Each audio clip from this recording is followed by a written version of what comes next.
So it's finally here after several months of waiting. This is the Martin Jerry pre-flashed with TASMOTA open source Wi-Fi fan controller for the North America market. Now there's not a whole lot on the box to get excited about, unless I guess just for the level. But it does come, like I say, pre-flashed with TASMOTA, so you don't have to do any geeky take the wires and open it up or tuya-convert. Just have to take it out the box if you struggle like me. It does come with a Decora kind of screwless faceplate, but it does fit other faceplates as well, and I'll show that. But the wiring on this, you will need a neutral, and then what happens is you'll wire this up on the hot lead on the fan and leave the little pull chain on the fan on high, and then you get your 4 speeds here.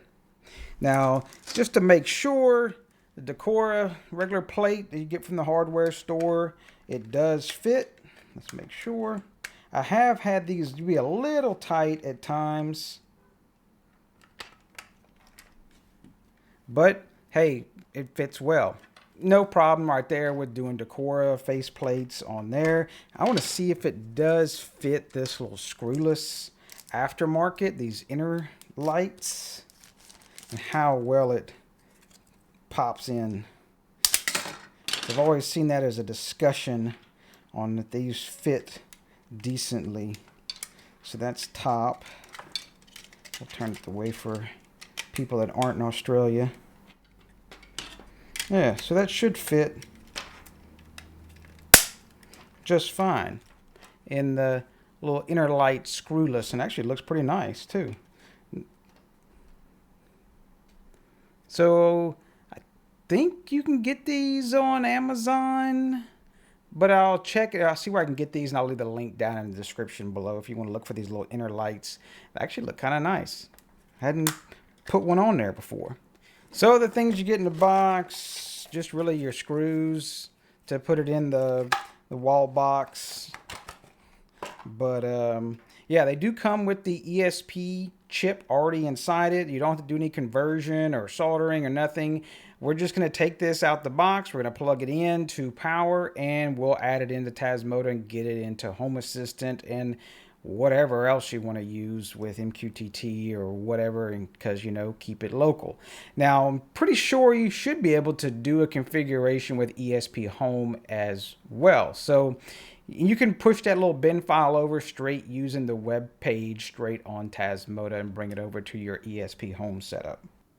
So once you do have it powered up, and if you want to just test it on the desk or whatever, you know, be safe about it and do cap off that load wire, or you can just go ahead and put it in the wall, connect it to your fan, and then you can look for an access point. It should be like TASMOTA dash something something something. And then it should bring you to this website here. If not, go to 192.168.4.1, and yeah, I'll put that in there somewhere. And it'll look kind of like this, except for the little video frame that's patent pending. So then if you just go ahead and pick your Wi-Fi network on the list, it should auto-populate down here. And then I do like to check the little check mark here. That way you can put in the password and actually read it. Now, don't worry if you do screw it up. You can do the little 7-cycle reset on it, and it will put this back into like factory default. So you'll go ahead and put your password in there and then hit the save button, and then it should connect up to your Wi-Fi. Now, sometimes it will show you the IP address it was able to connect to. If it does, that's pretty cool. If not, you may have to go use like Fing or look on your router or whatever. And a lot of times it actually will try to connect to it as well. Let's see if it does. If not, we'll just browse over to it. Boom, redirects to it, good to go. Now you can see it's already somewhat configured. We're going to go on over and pull up this cool guide this guy did, because yeah, definitely follow it, because you never know when things are going to change or whatever. And yeah, this video is kind of stuck in time. So, you know, I'll always leave the link down below for this, but you can go ahead and follow along, or you can just skip the damn video and just jump to the guide and call it a day. Well, and hit the like and subscribe or whatever buttons if you want to. But there are some things that automatically come configured out of the box using the bin file that Martin Jerry provides with it. You can see I can go to configuration, configure module, and Tuya MCU is already selected. There's no template needed or anything on this. And I know that does confuse people. They're like, oh, Tuya. No, it's just Tuya commands. There's a secondary microcontroller on here that controls the fan speeds. You're not putting Tuya on this. Do not worry. I would not make that video for this. So that's already set. Now there's another setting. It does the relay. I can tell you it's already set because the on and off is there. Now, if you look in the little frame up here, the LEDs are kind of hard to see due to the lighting in the room, but in person, they're not that bright. You know, that will mess you up and, you know, light the whole room up, but they are pretty dim, but you can still see them. So you can see I hit on in the light. You can see that bottom light turned on. So I know it's already set, but we can still go to the console and check it. So we'll just copy and paste this. So if you do want to check to make sure that that command's already in there, you can just do tuya MCU. And that pretty much applies to all TASMOTA commands in the console. Don't put any value. If you want to see like a set option or something like, hey, what is it set to? Just put the command and hit enter.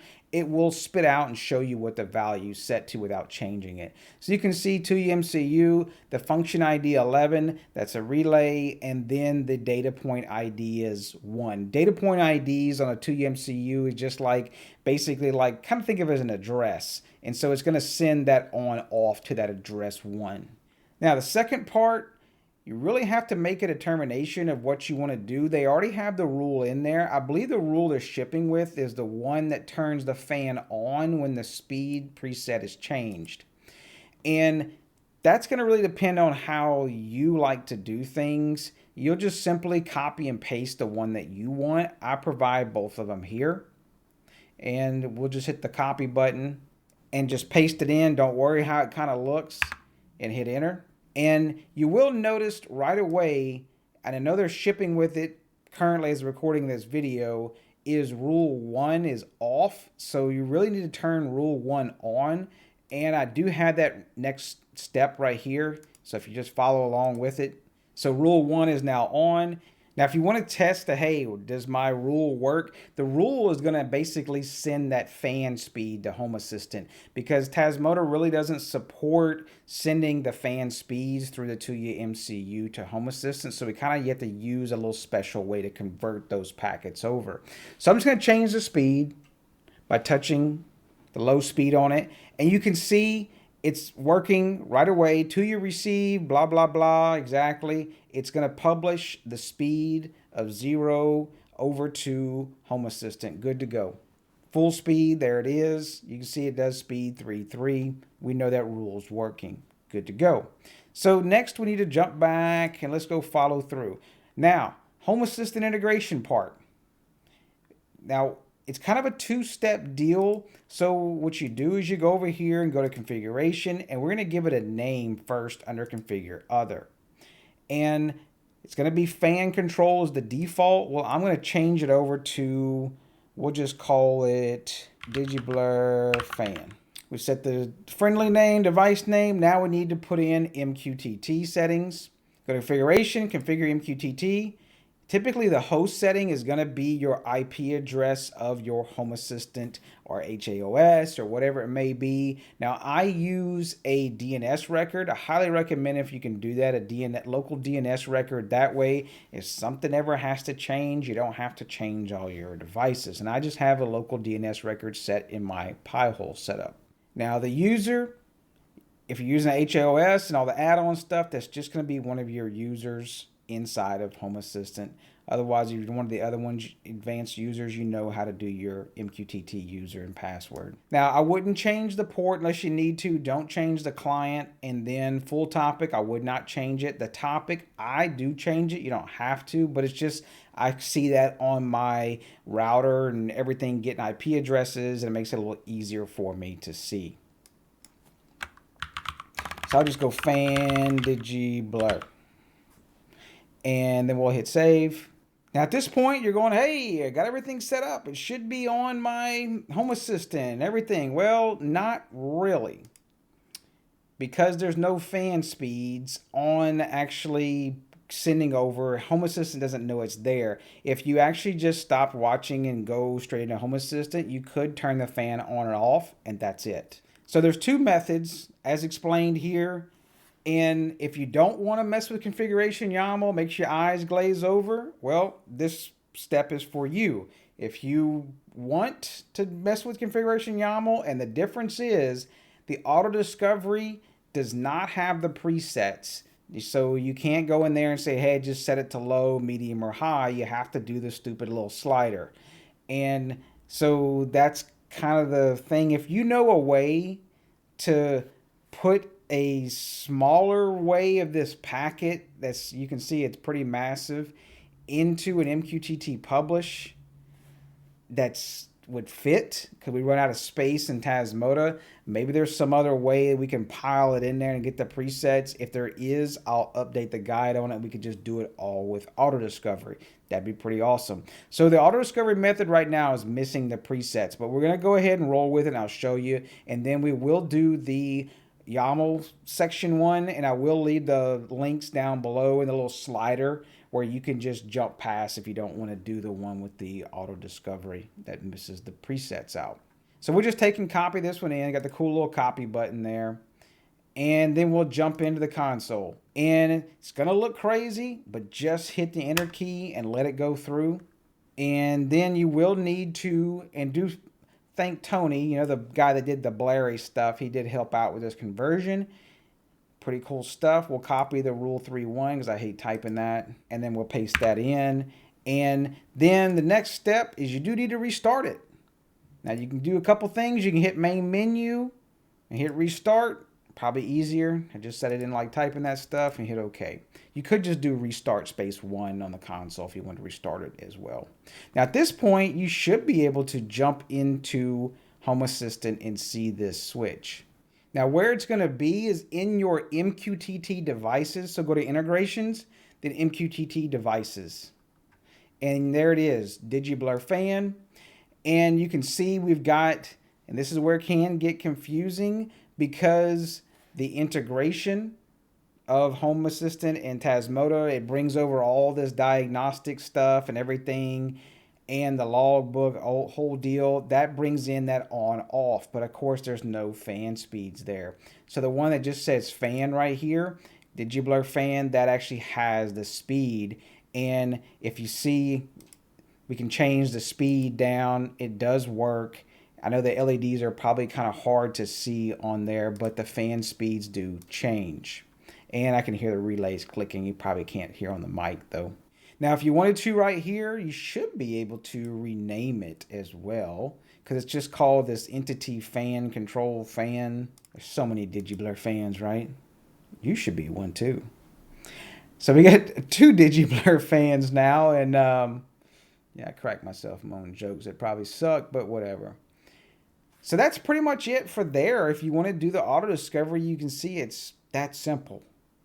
Now, if you want to do the preset stuff, let's get to it. So if you're going to do the one where you edit the configuration YAML, and of course you do want the presets, and I just have them named Turtle, yeah, because it's very slow, low, medium, and high. You can name them what you want. Just make sure you do replace it over here on the little template that goes across there as well. So we're going to just take and copy this. Now, this is, remember on Home Assistant 2022.6, they changed the whole MQTT that everybody loved the change. Sarcasm there.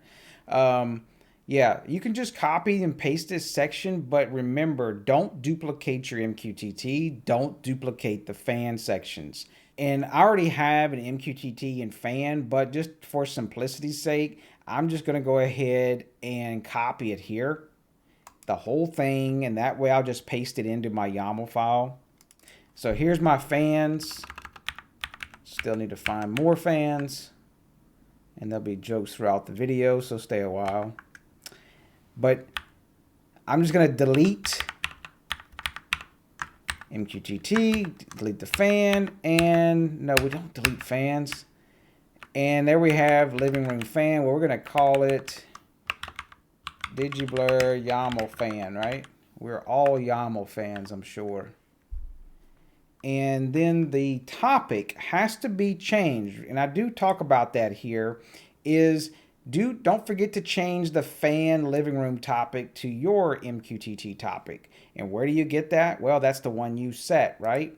Well, you can just snag it out the console as well. So see this right here? This is on the fan again. It's fan_digiblur.